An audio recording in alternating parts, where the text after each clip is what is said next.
44,441 খানা মন্ত্র পড়ে 30,000 মন্ত্র মুখস্থ করে দেখলাম তাদের ধর্মগ্রন্থে কোথাও।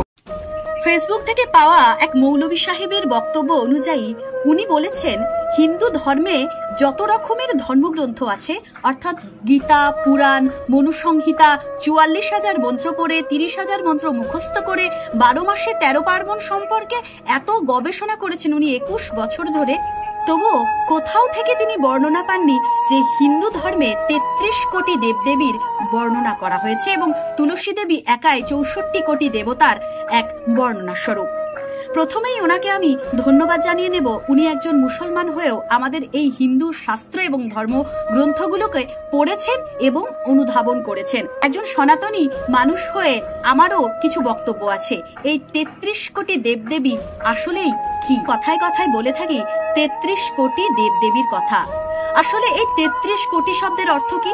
এটা কি কোনো সংখ্যা তত্ত্ব, নাকি 33 কোটি শব্দের অর্থ 33 করোড়? না, একদমই তা নয়। 33 কোটি শব্দের অর্থ কখনোই 33 করোড় নয়। তাহলে কি?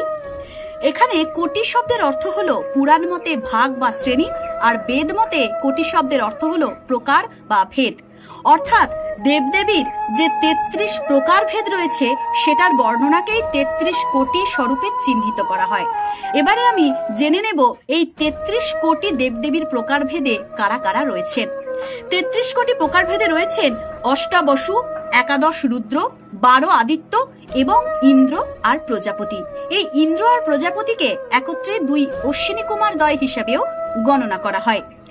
এবারে আসি এই অষ্টাবসু কারা কারা। অষ্টাবসু হলেন আমাদের আত্মাকে যিনি স্থায়ী করেন। এই অষ্টবসু হলেন ধরা, জল, অগ্নি, বায়ু, আকাশ, চন্দ্র, সূর্য এবং নক্ষত্র। এরপরে আমরা জেনে নেব 11টি রুদ্রের কথা।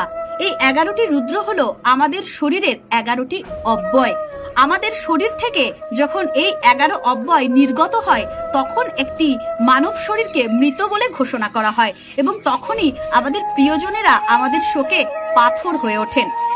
আমরা সত্যি কি জানি এই 11 রুদ্রকে আসলে কোন কোন নামে অভিহিত করা হয়? এই 11 রুদ্র হলো পান, আপান, ব্যান, সমান, উদান এবং নাগ, কুর্ম, কিরকল, দেবদত্ত এবং ধনঞ্জয়।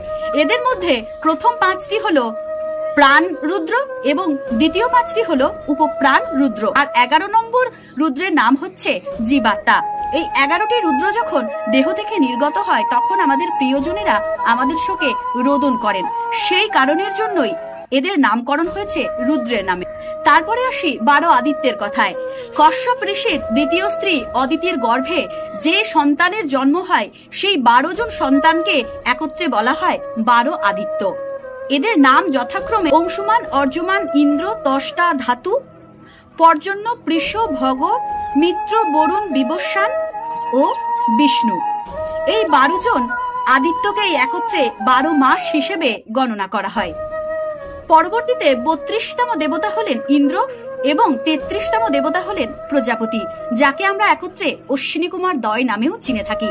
32তম দেবতা হলেন ইন্দ্র, যা আমাদের বিদ্যুৎ বা শক্তির যোগান দেয়, এবং 33তম দেবতা হলেন প্রজাপতি, যার মাধ্যমে আমাদের বায়ু, দৃষ্টি, শিল্প এসব কিছু উন্নত হয়। হিন্দু ধর্মে অনেক কিছুই আমরা অনেকেই জানি না, সেই সব নিয়ে আলোচনা করার জন্যই আমার ভিডিওগুলো আপনারা দেখতে পাবেন।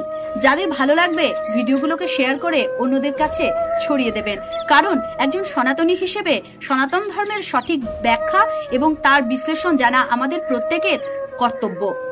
ভালো থাকবেন। ধন্যবাদ।